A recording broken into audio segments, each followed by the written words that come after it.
Welcome back to Martin and Roman's Sunday Best. Yes, Strictly's Craig Revel Horwood is dropping in later to talk about his brand new book. But the question is, will we both give it 10? Now, there's only one way we can start this next interview, and that's by saying... Congratulations and celebrations. Because our next guest has just turned 80, released a new album, written new songs, and has a new autobiography out. So, Cliff Richard, we are honoured to have you on the show this morning. Yes. So, Cliff, now I've got to ask, your 80th celebration, you were meant to be performing at the Royal Albert Hall. What did you do instead? Yeah, I mean, I was planning to celebrate my birthday with 20,000 people spread over 4 days at the Albert Hall. I had to whittle it down a bit to 6. I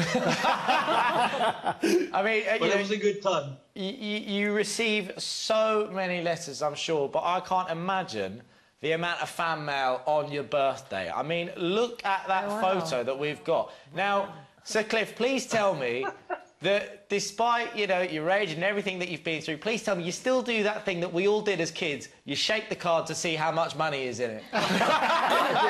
Well, the funny thing is I do, because I have a charitable trust, and very often, if you don't check the envelope, then checks get lost. So my secretary does the work for me, though, but she checks everything that comes towards us, and if there's a check, we put it straight into the charitable trust. But that's the only reason why I go to the bank now. But you've released over 100 albums now, we counted, and you've got a new one coming out for your 80th birthday. I mean, how on earth do you choose what tracks you're going to do nowadays? Well, I mean, the 100+ albums were not all studio albums. So, you know, during the course of the year... Sorry, I've just dropped my book.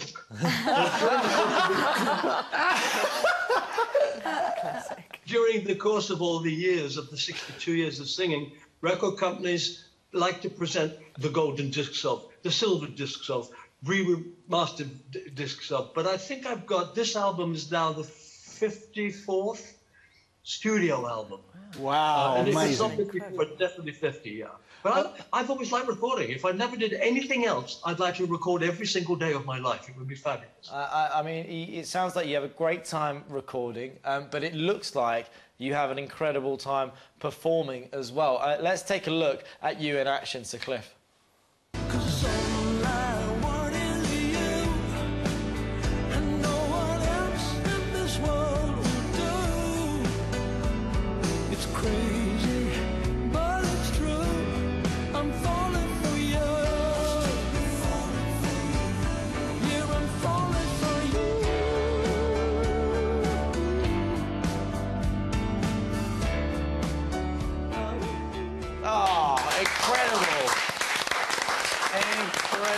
And you've been so busy. You've also got an autobiography out. I mean, and where do you find the time to do all this stuff? I guess it's a matter of sort of setting it out. But this year, for instance, at this moment, the reason I'm here in Britain, I reside in Barbados now, but it's because I want to present my book and my album, and it takes time. Some years, in some of the years past, I've been able to get back for like 2 weeks, and then everything gets crushed.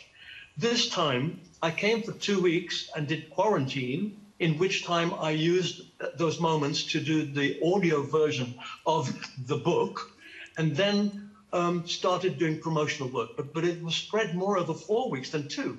So it's been relatively comfortable, and it was very easy to fit you in. Listen, I'm just surprised there's just a book and not volumes of it. I mean, the story spread over that long is amazing. Well, I have an album. Oh, you're an old hand. Album as well.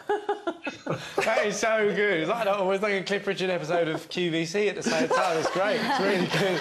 Really, really good. Listen, Sir Cliff, thank you so much for joining us today. Let's hear it for Sir Cliff Richard, everyone. And Sir Cliff Richard's brand new album, Music, The Air That I Breathe, is out now. And, of course, you can also get the book, The Dreamer. Sir Cliff, thank you so much. Thank you so much. Thank you very much. Now, if the dark nights and the curfew are making you stay indoors, then we have got some great entertainment recommendations for you in